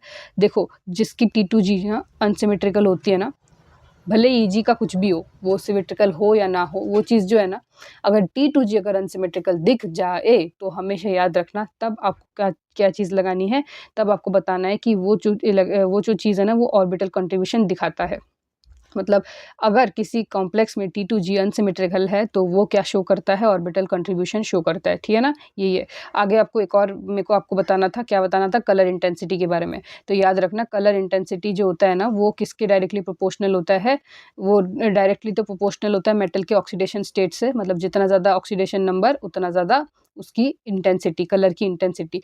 पर अगर जितना कम एनर्जी का डिफरेंस, मतलब एनर्जी डिफरेंस उसमें कम होना चाहिए, जितना कम एनर्जी डिफरेंस रहेगा, मतलब जितना सामने सामने रहेगा, उतना इजीली क्या हो जाएगा, चीज़ें ट्रांसफ़र होंगी, इलेक्ट्रॉन ट्रांसफ़र होने में जितनी ईजी होगी ना, उतना ज़्यादा कलर क्या होगा, इंटेंसिटी बढ़ेगी, और जितना दूर होगा, जितना मुश्किल होगा इलेक्ट्रॉन को एक जगह से दूसरी जगह जाने में, उतना क्या होगा, इंटेंसिटी कम होगा। समझ में आ रहा है, तो वो इसका रिलेशन याद रखना, कभी कभार ये भी आ जाता है, और इंटेंसिटी को आप लैम्डा मैक्स के टर्म्स में भी आपको कभी कभार देखने को मिल जाएगा, तो इस चीज़ से घबराना मत, ठीक है। एक और चीज़ आपको मेरे को बताना था, और क्या बताना था कि मैग्नेटिक मूवमेंट में ना कभी कभार आपको बीएम की जगह ना आपको कोई दूसरी यूनिट भी देने को मिल सकता है, तो आपको किस तरह से इंटर कन्वर्ट करना है वो चीज़ भी आपको बताना है। 1 मिनट मैं आपको डायरी से बताती हूँ। ये देखो दोस्त, मेरे पास एक वो है, क्या बोलते हैं, बीएम कन्वर्ट करने का एक फॉर्मूला है। देखो जेटी के फॉर्म्स में भी आपको ये जूल पर टेस्ला बोलते हैं इसको, जेटी के फॉर्म्स में भी अगर आपको ये कन्वर्ट करने के लिए आ जाए तो हमेशा याद रखना, कभी कभार आपको यू इफेक्टिव ऑफ एक कॉम्प्लेक्स बोलेंगे, इसको करने का आ सकता है। तो आपको पता है कि ये लो स्पिन कॉम्प्लेक्स है, तो इसका आप D3 निकाल के आप इजीली कर सकते हो। पर याद रखना, अगर जब ये फार्मूला लगाओगे n+2 + l+1, ये वाला फार्मूला, पर याद रखना कि बोर मैग्नेटॉन तो आप इजीली निकाल लोगे, मतलब इसकी वैल्यू तो नॉर्मली बोर मैग्नेटॉन में ही आती है। पर अगर इसको आपको जूल पर टेस्ला में कन्वर्ट करने के लिए बोले ना, तो हमेशा इसको मल्टीप्लाई करना किसके साथ, 9.27 × 10⁻24। सीटी की आवाज़ के लिए आई एम एक्सट्रीमली सॉरी, पर याद रखना कि इसका क्या फॉर्मूला है, 9.27 × 10⁻24। अगर क्वेश्चन में दिया है तो बहुत अच्छी बात है, नहीं तो आपको ये लर्न करना पड़ेगा, एंड उसके लिए मैं कुछ नहीं कर सकती दोस्त। तो दोस्त अब हम लोग पहुंच गए हैं हमारे चैप्टर के सबसे ज़्यादा आखिरी पड़ाव में, ठीक है ना। इस आखिरी पड़ाव का हमको इंतज़ार था, क्योंकि इसके बाद हमारा चैप्टर हो जाने वाला है ख़त्म। तो याद रखो, सबसे पहले हम लोग किसके बारे में बात करेंगे, आप क्या पढ़ना चाहते हो, पहले इनर्टनेस और लेबाइलनेस के बारे में पढ़ना चाहते हो या ट्रांस इफेक्ट के बारे में पढ़ना चाहते हो। मैं क्या करती हूँ, आपको पहले इनर्टनेस और लेबाइलनेस का एक ट्रिक के साथ पूरा आपको मतलब निपटा देती हूँ ये पूरा का पूरा टॉपिक, फिर मैं आपको ट्रांस इफेक्ट पढ़ाऊँगी, क्योंकि ट्रांस इफेक्ट ना मैंने ना आधी चीज़ें चीज़ें ना अपनी डायरी में लिख रखी है। तो मैं चाहती हूँ कि आपको दोनों चीज़ें आपकी नॉलेज आपको रहे। तो चलो स्टार्ट करते हैं पहले तो इनर्टनेस और लेवाइलनेस का। मैं आपको पहले ही बता देती हूँ कि आपको ना ऐसे क्वेश्चन, ये जो भी मैं आपको पढ़ा रही हूँ ना दोस्त, ये सारी चीज़ें ना आपको इन सारे चीज़ों के जो क्वेश्चन आंसर है ना, ये आपको सॉल्व करनी पड़ेगी। This is very important. मैं तो आपको बस ऊपर से थ्योरेटिकल नॉलेज दे रही हूँ। आपका काम थ्योरेटिकल नॉलेज लेना नहीं है। एटलीस्ट आपको, अगर आपको सच में किसी चीज़ में एक्सपर्ट बनना है ना, तो आपको ज़्यादा से ज़्यादा उस चीज़ का क्वेश्चन सॉल्व करना आना चाहिए, क्योंकि after all you have to apply, है ना। After study each and every theory part, then you have to apply it, है ना। तो ये जो है ना, ये बस थ्योरेटिकल नॉलेज है। इसको एप्लीकेशन बेस्ड नॉलेज में भी डालना है। आपको क्या करना है, ज़्यादा से ज़्यादा टेस्ट देने हैं, ठीक है ना। आप जो भी एग्जाम की तैयारी कर रहे हो ना, आप ज़्यादा से ज़्यादा ट्राई करो उस चैप्टर का टेस्ट देने का, ठीक है ना। वो बहुत ज़्यादा इंपॉर्टेंट है। जब तक आप वो नहीं करोगे ना, तब तक आपका जो भी आप थ्योरी पढ़ रहे हो ना, दैट इज़ नथिंग। और इसको किस तरह से अप्लाई करना है ना, वो अलग बात होती है। इसको जब आप क्वेश्चन लगाओगे ना, तब आपको समझ में आएगा, इसको इस तरह से सोचना पड़ता है। जब क्वेश्चन ऐसा आता है तो इसको ऐसे सोचना होता है, ऐसे मतलब आपका रिएक्शन होना चाहिए। That is very important. तो चलो स्टार्ट करते हैं इनर्टनेस और लेवाइलनेस के कॉन्सेप्ट को। तो याद रखना, अगर कोई नॉन ट्रांजिशन मेटल है, क्या बोला मैंने, अगर कोई नॉन ट्रांजिशन मेटल है, तब हमेशा ये तीनों बात तो आपको याद रहेगा कि as we go down the group, Z effective size बढ़ता है ना। जितना ज़्यादा जेड इफेक्टिव, उतना ज़्यादा चार्ज। जितना ज़्यादा चार्ज, उतना कम साइज। जितना कम साइज, उतना ज़्यादा बॉन्ड स्ट्रेंथ। जितना ज़्यादा बॉन्ड स्ट्रेंथ, उतना ज़्यादा इनर्टनेस। जितना ज़्यादा इनर्टनेस, उतना कम लेवाइलनेस। याद कैसे रहेगा? अब मैंने क्या कर रखा है, ये इनर्टनेस और लेवाइलनेस, ये दोनों एक ऐसी चीज़ें हैं ना दोस्त, इन दोनों को ना आप ना ज़्यादा देर तक याद नहीं कर सकते। मतलब ये जो चीज़ें हैं ना, ये सारी चीज़ों पे लगेंगी। देखो, ज्योमेट्री में भी लगेंगी, वैलेंस बॉन्ड थ्योरी में भी लगेगी, सीएफएससी में भी लगेगा, आगे चल के D1 से लेके D9 तक जितने भी कॉन्फ़िगरेशन है, उन सब में अलग-अलग आपको चीज़ें देखने को मिलेंगी। कौन सा ज़्यादा लेबाइल है, कौन सा ज़्यादा इनर्ट है, ये ना आपको क्वेश्चन के फॉर्मेट में आएगा। तब अब बस मैं आपको ऊपर-ऊपर से ये बता रही हूँ कि अगर ये दिखे तो ये लगा देना, वो दिखे तो वो लगा देना। ऐसे नहीं होता। क्वेश्चन जब आएगा ना, तब आपका दिमाग वैसे भी वो हो जाएगा, ऐसे स्टॉप हो जाएगा, बीच में ऐसे रुक जाएगा। आपको समझ में नहीं आएगा, फ्रीज़ हो जाएगा कि मैं कहाँ पे कौन-सा कॉन्सेप्ट लगाऊँ। तो इसलिए ज़्यादा से ज़्यादा क्वेश्चन सॉल्व करने की बहुत ज़्यादा ज़रूरत है, ठीक है ना? बस थ्योरी पढ़ने से कुछ नहीं होता। मैं वापस बता रही हूँ आपको। मैं आपको ट्रिक बता रही हूँ, आप इस ट्रिक का इस्तेमाल करो और अपने क्वेश्चन पेपर में ज़रूर अप्लाई करो, ठीक है ना? चलो, अब मैं बात करती हूँ सबसे पहले नॉन ट्रांजिशन मेटल की। इतनी तो बात आपको याद है, पर एक बात आपको अपने दिमाग में, ठीक है ना, एक बात आपको अपने दिमाग में गांठ बांध के रखनी है। क्या बात है कि जेड इफेक्टिव जो होती है ना, वो बॉन्ड स्ट्रेंथ के डायरेक्टली प्रोपोर्शनल होती है। क्या बोला मैंने? Z effective is directly proportional to bond strength. मतलब जिसकी जेड इफेक्टिव ज़्यादा, वो उतना ज़्यादा खींच के पकड़ के रखता है। क्योंकि आपको भी अभी बताया था कुछ देर पहले कि जितना ज़्यादा जेड इफेक्टिव, उतना ज़्यादा इंटरेक्शन, और जितना ज़्यादा इंटरेक्शंस होते हैं मेटल और लिगैंड के बीच में। क्यों होता है इंटरेक्शन? आपको भी पता है, इनर्ट पेयर इफेक्ट लगता है। क्यों इनर्ट पेयर इफेक्ट लगता है? वीक शील्डिंग होती है ना। वीक शील्डिंग होने के चक्कर में क्या होता है कि बाहर के जो इलेक्ट्रॉन्स होते हैं, उनको देखो यहाँ पे क्या होता है, ये है पॉजिटिव चार्ज, ये है क्या, न्यूक्लियस है। और न्यूक्लियस के साइड में जितने भी ऑर्बिटल्स है, यहाँ पे अगर कम शील्डिंग इफेक्ट लगे, तो बाहर का जो इलेक्ट्रॉन होता है, वो अच्छे से कॉन्टैक्ट में आ जाता है न्यूक्लियस के, और दैट्स वाई ये न्यूक्लियस जो है उसको खींच के रखता है। और जितना ज़्यादा खींच के रखेगा अपनी ओर, उतना ज़्यादा क्या होगा, बॉन्ड की स्ट्रेंथ बढ़ेगी, ठीक है ना। मैंने आपको डीपर लेवल में भी समझा दिया इस बात को। आगे बात करते हैं। अच्छा, आपको बस मैं दो चीज़ें बताऊंगी, एक इनर्टनेस और लेबाइलनेस। इन दोनों के बारे में एक मतलब ऐसा बताऊंगी कि मतलब आपको जस्ट उसको अज्यूम करना है, हाँ। क्योंकि अगर आप उसको अज्यूम नहीं करोगे ना, तो आप ना मेरी ट्रिक को समझ नहीं पाओगे। तो इनर्टनेस को समझने की कोशिश करो। आपको जस्ट अज्यूम करवा रही हूँ कि इनर्टनेस का मतलब है ठहराव। क्या बोला मैंने? ठहराव। इनर्ट मतलब क्या? आपको भी पता है, इनर्ट मतलब स्टेबल, केमिस्ट्री के टर्म्स में, है ना। तो वैसे ही आप क्या करना है, आपको इसको कंसेप्चुअली मत लेना प्लीज़, वापस बता रही हूँ। This is just a trick, you have to assume it emotionally, हाँ। समझने की कोशिश करो। तो इनर्टनेस का मतलब है ठहराव, और लेवाइलनेस का मतलब है इधर उधर घूमना फिरना। जैसे डायनेमिक, स्टैटिक, इक्विलिब्रियम होता है ना। स्टैटिक मतलब ठहराव, डायनेमिक मतलब इधर उधर इधर उधर, है ना। तो वैसे मैं आपको क्या बताना चाहती हूँ कि इनर्टनेस मतलब ठहराव, लेवाइलनेस मतलब इधर उधर। तो चलो बात कर लेते हैं ज्योमेट्री के टर्म्स में, कब लेबाइलनेस आपको लगाना है, कब आपको इनर्टनेस लगाना है। आप मुझे एक बात बताओ, जब आप ज्योमेट्री पढ़ोगे, तो आपने अब तक जितनी भी मतलब इस चैप्टर में आपने जो कौन से ज्योमेट्रीज पढ़े हैं इस चैप्टर में ना। आप इस चैप्टर में ना आपने सिर्फ दो चीज़ों के ज्योमेट्रीज पढ़े। एक है टेट्राहेड्रल, एक पढ़ा है आपने ऑक्टाहेड्रल। याद रखना, टेट्राहेड्रल के भी दो भाई है, एक स्क्वायर पिरामिडल, एक क्या बोला? अच्छा, स्क्वायर प्लेनर होता है दोस्त, ठीक है ना, स्क्वायर पिरामिडल नहीं होता टेट्राहेड्रल का भाई, ये याद रखना। एक है स्क्वायर पिरामिडल ज्योमेट्री, एक है टेट्राहेड्रल ज्योमेट्री, एक है ऑक्टाहेड्रल ज्योमेट्री। याद रखना, स्क्वायर पिरामिडल का लेबेलिनस सबसे ज़्यादा होता है एज कम्पेयर टू टेट्राहेड्रल, और देन फिर हमारा ऑक्टाहेड्रल। आप मुझे एक बात बताओ, आपने इस चैप्टर में आपको सबसे ज़्यादा दिक्कतें कहाँ पे आई? आपको टेट्राहेड्रल पढ़ने में ज़्यादा दिक्कत आई या ऑक्टाहेड्रल पढ़ने में ज़्यादा दिक्कत आई या फिर स्क्वायर पिरामिडल? आपने स्क्वायर पिरामिडल तो पहले पढ़ा ही नहीं है, तो आप इसको मान लो कि लेबेलिनस सबसे ज़्यादा इसमें है। फिर आपको लेबेलिनस का मतलब क्या है? जहाँ पे ठहराव नहीं है, तो वही मैं बोल रही हूँ, जहाँ पे दिक्कतें ज़्यादा है तो उस चीज़ को मैं ज़्यादा ही प्रेफ़र करूँगी ना। तो स्क्वायर पिरामिडल आपने पढ़ा नहीं, उसके बाद आपने टेट्राहेड्रल पढ़ा। क्यों उसमें दिक्कतें आपको ज़्यादा आई? क्योंकि उसका एक भाई भी था, जो कि था स्क्वायर प्लेनर। तो भाई और टेट्राहेड्रल में ना मतलब आपको चीज़ों को, एक-एक चीज़ों को याद रखना पड़ा था। जैसे स्प्लिटिंग में भी आपने देखा था कि टेट्राहेड्रल का भी एक अलग सा वो होता है कि स्प्लिटिंग का dx स्क्वायर dy स्क्वायर किस तरह से ऑर्बिटल्स को अरेंज्ड अलग तरीके से है ना। और स्क्वायर पिरामिडल में भी आपने किस तरह का अरेंजमेंट देखा कि नहीं? तो वो सारी चीज़ें आपको ये बताती है कि ना, हाँ, ये दोनों चीज़ें जो है, ये चीज़ें क्या करती है, अलग-अलग चीज़ों में डिवाइडेड है। आपने टेट्राहेड्रल में तो वो भी पढ़ा होगा कि एक टेट्राहेड्रल है जिसमें कि ज्योमेट्रिकल आइसोमेरिज्म अलग होती है, ऑप्टिकल आइसोमेरिज्म अलग होती है। दूसरी तरफ आपने स्क्वायर प्लेनर में भी देखा कि किसी में ज्योमेट्रिकल आइसोमेरिज्म में कुछ चीज़ें पार्टिसिपेट करती है, कुछ चीज़ें ऑप्टिकल आइसोमेरिज्म में पार्टिसिपेट नहीं करती। तो ये सारी चीज़ें आपने आगे पढ़ रखी है। तो आपको बस मैं यही बोलना चाहती हूँ कि स्क्वायर पिरामिडल और टेट्राहेड्रल जो चीज़ें हैं ना, इन सब में आपको बहुत दिक्कतें आई थी आगे।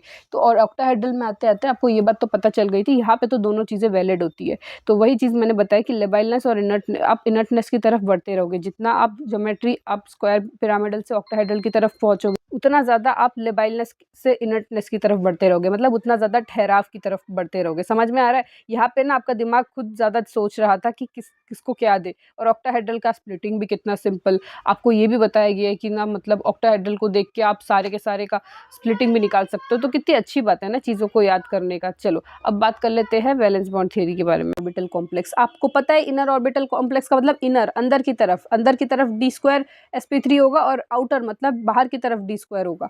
ऐसे आप याद रख सकते थे, मैंने आपको पहले भी एक बार बताया था इस ट्रिक को, वापस बता रही हूँ अगर आप भूल गए तो। अच्छा, अब बात करती हूँ कि इनर्टनेस किस में आएगी। आप मुझे एक बात बताओ, आप किसी रूम के अंदर हो तब आप ज़्यादा सेफ हो, या किसी रूम के बाहर हो तब ज़्यादा सेफ हो? अंदर ज़्यादा सेफ हो ना, तो इनर्टनेस कहाँ पे आएगा? इनर ऑर्बिटल कॉम्प्लेक्स में, और आउटर में लेबाइलनेस आएगा। ऐसे याद रखना चीज़ों को, ठीक है।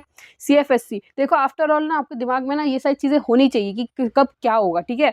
ये टीचर्स भी आपको बस ऐसे लिख के दे देंगे कि यहाँ पे ये लगाना है, यहाँ पे ये कंडीशन लगाना है, हर एक का रीज़न बताते हुए नहीं चलेंगे टीचर्स आपको, चाहे आप कितना भी पढ़ लो, ठीक है ना। दिस इज़ इंडिया, यहाँ पे आपको पहले याद करना पड़ता है, फिर चीज़ों को देखना पड़ता है, एनालाइज करना पड़ता है। तो देखो, CFSC में ना -12 देखो, CFSC में मैंने आपको ये बात बताई थी कि ना, माइनस हो या प्लस हो, मैग्नीट्यूड मैटर्स इन CFSC, ठीक है ना। तो भले ही माइनस में अगर ज़्यादा वैल्यूज़ की तरफ जा रही है चीज़ें, मतलब लेस देन 12 डेल्टन, मतलब -11 डेल्टन, -10 डेल्टन, है ना, ये जो अगर आपको दिख जाए, ठीक है ना, तो इसका मतलब क्या है? CFSC कम है। तो अगर CFSC -12 डेल्टन से कम है तो वो लेबाइलनेस को प्रमोट करेगा, और अगर CFSC 12 से ज़्यादा डेल्टन दिखाता है तो फिर वो इनर्टनेस को दिखाएगा। समझ में आ रहा है आपको मेरी बात? अच्छा, एक और बात जो है, जो आपको समझने की बहुत ज़्यादा ज़रूरत है कि आप इसको याद कैसे करोगे। आप मुझे एक बात बताओ, आपके पास अगर आपके अगर मार्क्स आते हैं, आप मुझे एक बात बताओ, जब आपके मार्क्स ज़्यादा आते हैं तब आप ज़्यादा सेफ रहते हो, या फिर आपके जब मार्क्स कम आते हैं तब आप सेफ रहते हो कट ऑफ के लिए? कट ऑफ के लिए आपको ज़्यादा मार्क्स चाहिए होता है ना। तो वैसे ही यहाँ पे बताया गया है कि जितना ज़्यादा आपके CFSC के वैल्यू होंगे, उतना ज़्यादा आप सेफ, तो उतना ज़्यादा आप इनर्ट की तरफ चले जाओगे। ऐसे याद रखो चीज़ों को, ठीक है। अच्छा, अब मैं D1 से लेके D9 कॉन्फ़िगरेशन तक आपको ये बताऊंगी कि कौन सा कितना ज़्यादा लेबाइल है, कौन सा कितना इनर्ट है। देखो, इसको याद करने का एक छोटा सा गाना है, इसको याद कर लो बस।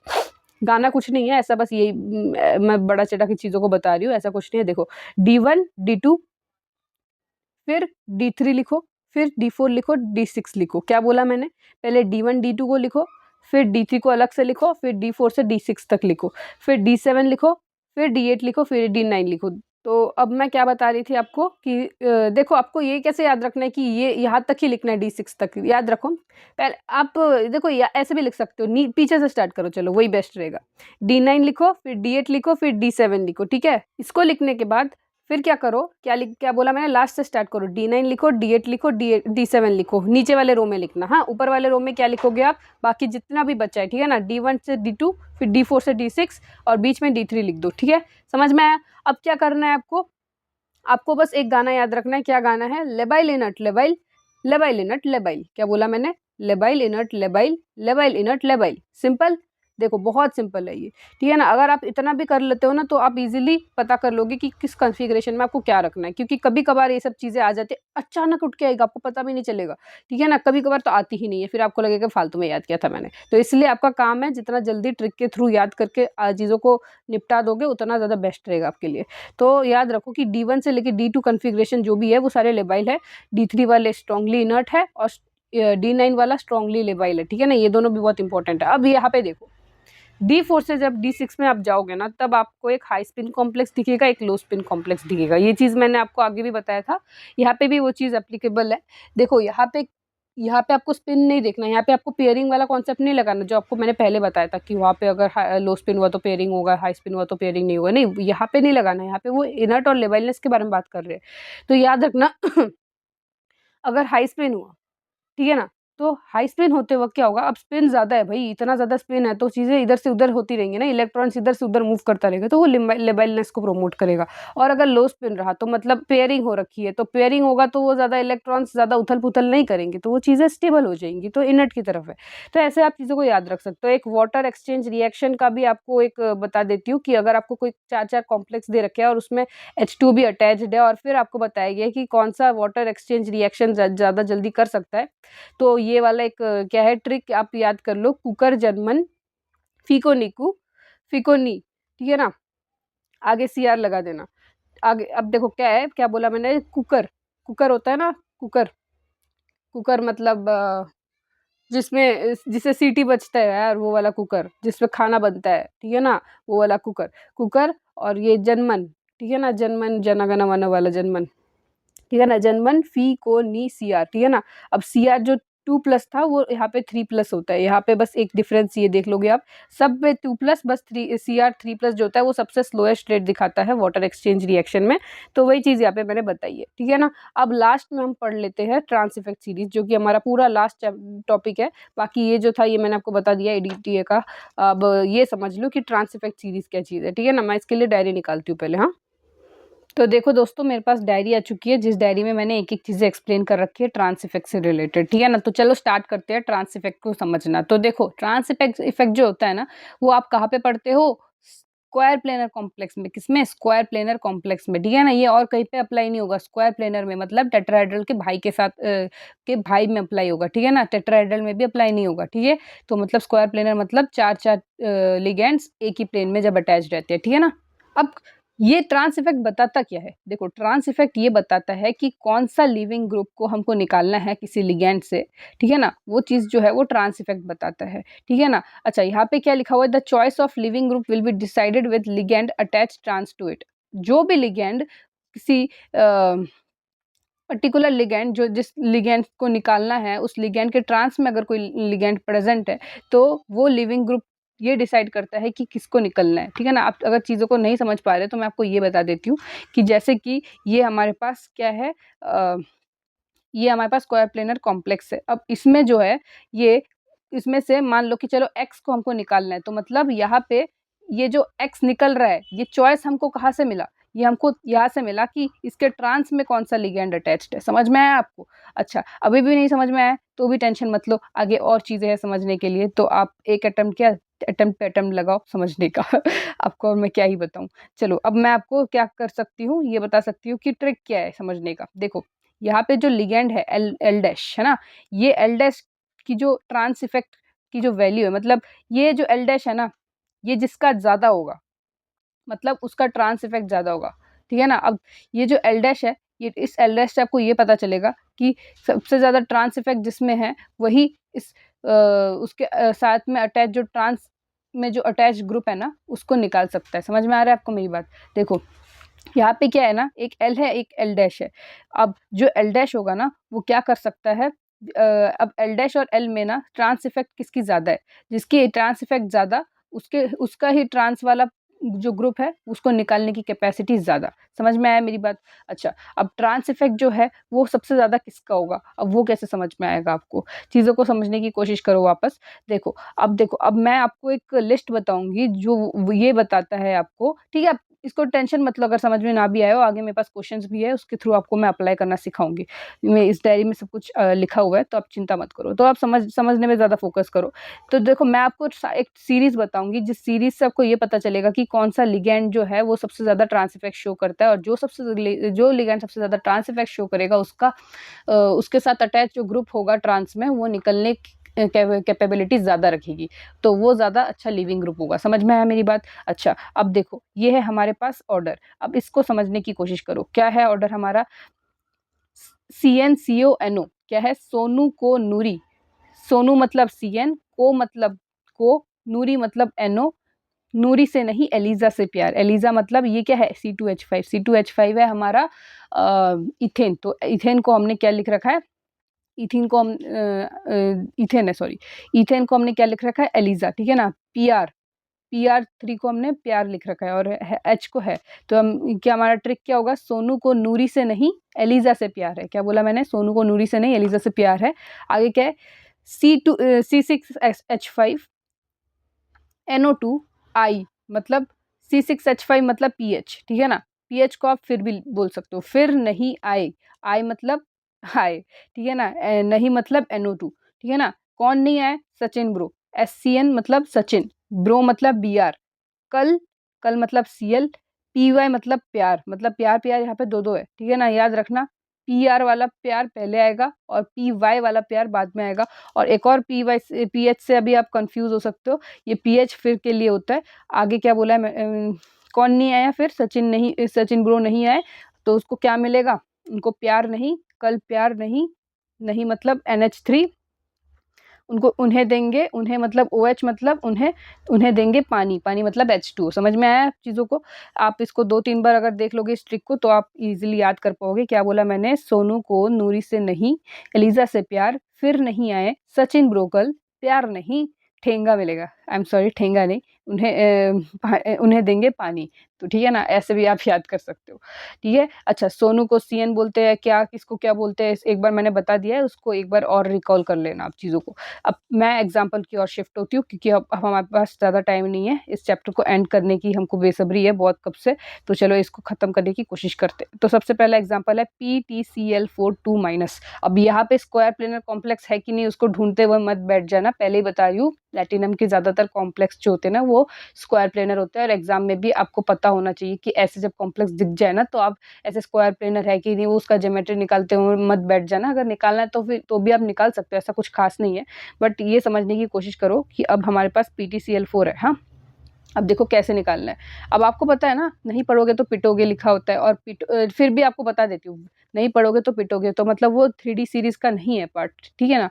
तो वो किसका पार्ट है? वो 5D सीरीज़ का पार्ट है। अगर आपको नहीं पता ना डी ब्लॉक में कहाँ पे क्या आता है, मैंने एक बहुत डेडिकेटेड, मतलब कह सकते हो कि मैंने बहुत अच्छा-सा वो बना रखा है, पीरियोडिक टेबल को याद करने का ट्रिक्स, तो आप वो भी देख सकते हो। अभी बस ये समझने की कोशिश करो कि आपके पास PTCl4 है, उसमें जो PT है ना, वो 5D सीरीज़ का पार्ट है, तो उसके साइड में जो भी लिगैंड्स अटैच्ड रहेगा ना, वो सब के सब ना स्ट्रॉन्ग फील्ड लिगैंड की तरह एक्ट करेंगे, भले ही उसमें कोई भी चार्ज प्रेज़ेंट हो। ये चीज़ मैंने आपको पहले बताया था। जो जितना स्ट्रॉन्ग होगा, तो वो उसमें ज़्यादा पेयरिंग होगी, और ज़्यादा पेयरिंग होगी तो डब्बा लास्ट के खाली रहेंगे, और जितना ज़्यादा डब्बा लास्ट का खाली रहेगा, वो क्या करेगा?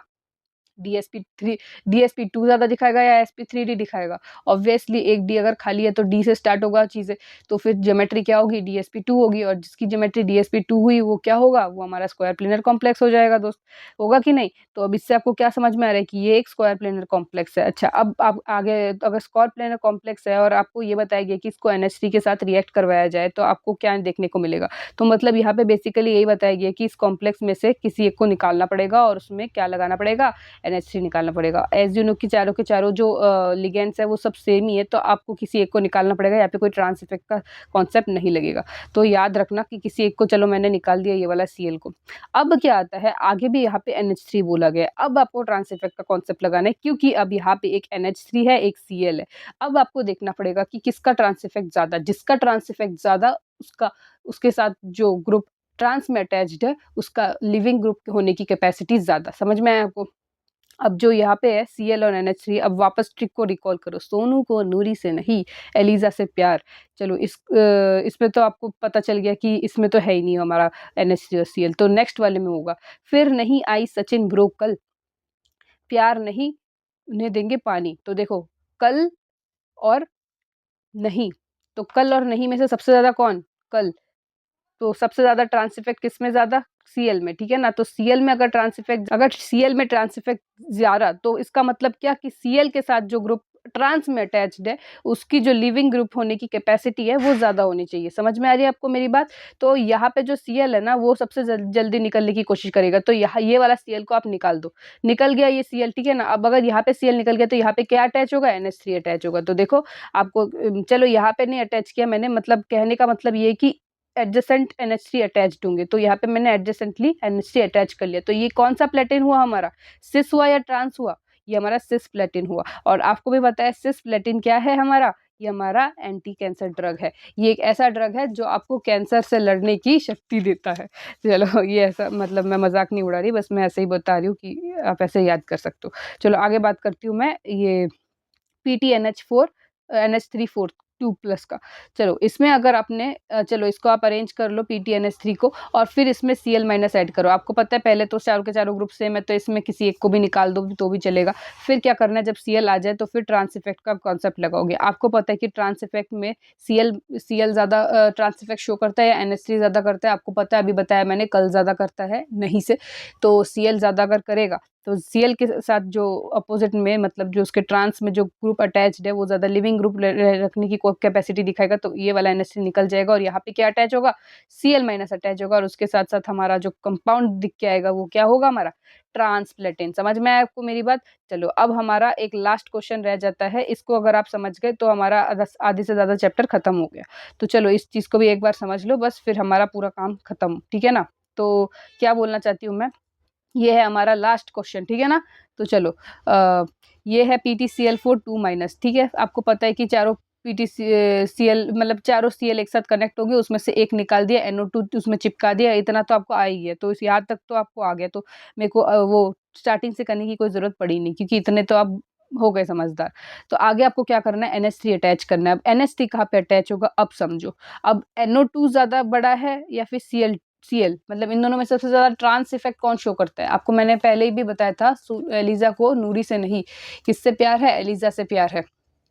और फिर मैंने क्या बताया था, ये देखो, फिर नहीं आई, ये वाली नहीं, NO2 वाला नहीं, ठीक है ना, NH3 वाला नहीं, नहीं NO2 वाला नहीं, वो क्या है? Cl से ज्यादा है। तो मतलब NO2 अगर ज्यादा है तो NO2 के ट्रांस में जो ग्रुप अटैच्ड है उसमें ज्यादा लिविंग ग्रुप रखने की कैपेसिटी रहेगी, तो वो वाला Cl निकल के यहाँ पे NH3 लगेगा। तो इस तरह का कॉन्सेप्ट से आपको ये पता चल गया कि Cl क्या है? ऑपोजिट है, ट्रांस में है। तो इससे एक चीज पता चल रहा है कि ये जो है ये ट्रांस ग्रुप बना के देगा हमको, ठीक है ना। आपको एग्जाम में कभी कभार ऐसे कॉम्प्लेक्स देखने को मिल सकते हैं, फिर ट्रांस बोल सकते हैं, सिस बोल सकते हैं, तो आपको इजीली पता नहीं, ये ट्रांसप्लेटिन नहीं है, ठीक है ना, ट्रांसप्लेटिन ये है।